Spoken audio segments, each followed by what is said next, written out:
Story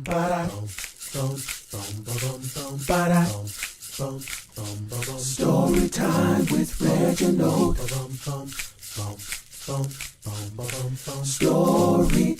with Reginald. Story time with Reginald.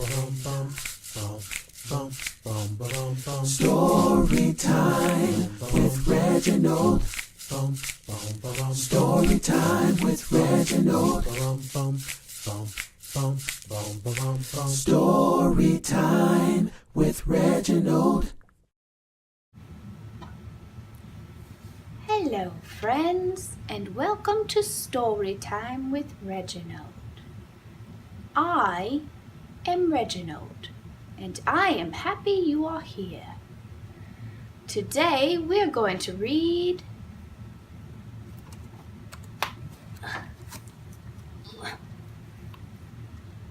Corduroy.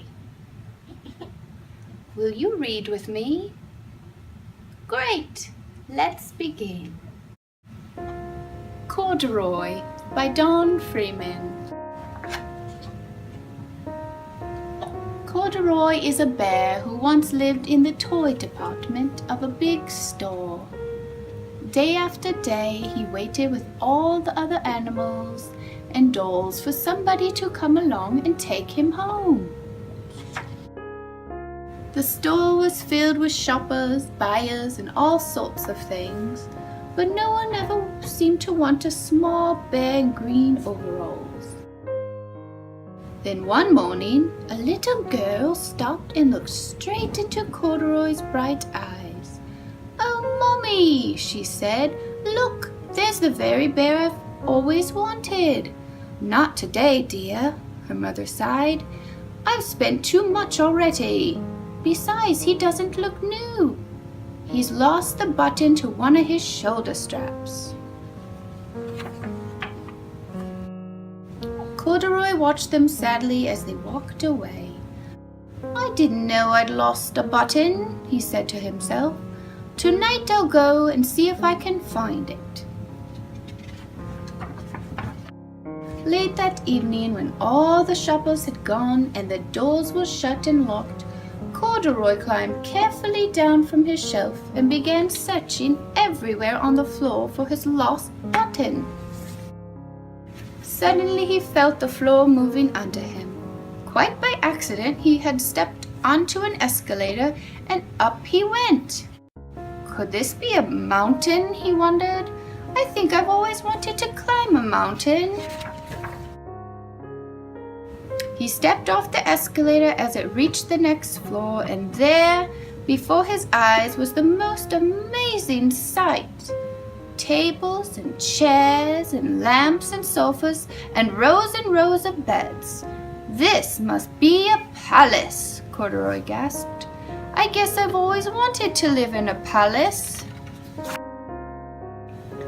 He wandered around admiring the furniture. "This must be a bed," he said. "I've always wanted to sleep in a bed." And up he crawled onto a large, thick mattress. All at once he saw something small and round.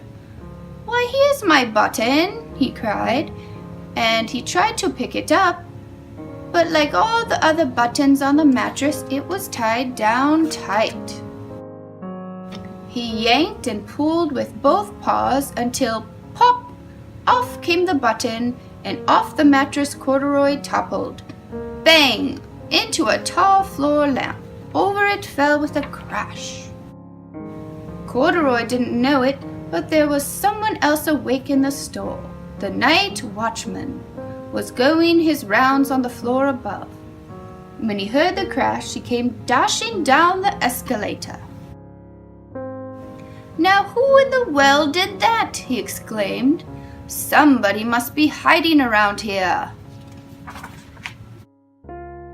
He flashed his light under and over sofas and beds until he came to the biggest bed of all, and there he saw 2 fuzzy brown ears sticking up from under the cover.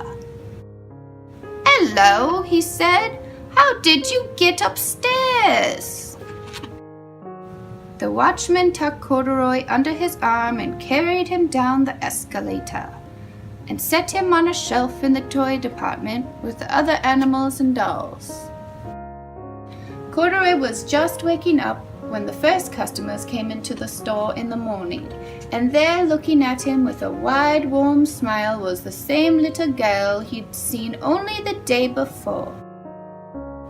"I'm Lisa," she said, "and you're going to be my very own bear. Last night I counted what I'd saved in my piggy bank, and my mother said I could bring you home." "Shall I put him in a box for you?" the saleslady asked. "Oh, no, thank you," Lisa answered, and she carried Corduroy home in her arms. She ran all the way up 4 flights of stairs into her family's apartment and straight to her own room. Corduroy blinked. There was a chair and a chest of drawers, and alongside a girl-sized bed stood a little bed just the right size for him. The room was small, nothing like that enormous palace in the department store. "This must be home," he said. "I know I've always wanted a home." Lisa sat down with Corduroy on her lap and began to sew a button on his overalls. "I like you the way you are," she said, "but you'll be more comfortable with your shoulder strap fastened." "You must be a friend," said Corduroy. "I've always wanted a friend." "Me too," said Lisa, and gave him a big hug. What a wonderful story! If there is a story you want me to read, please have your mommy or daddy leave a comment below, and I will do my best to read it for you. Thank you so much for reading with me. And remember, the more you read, the more you will know. The more you learn, the more places you will go. Until next time, bye-bye. Story time with Reginald. Story time with Reginald.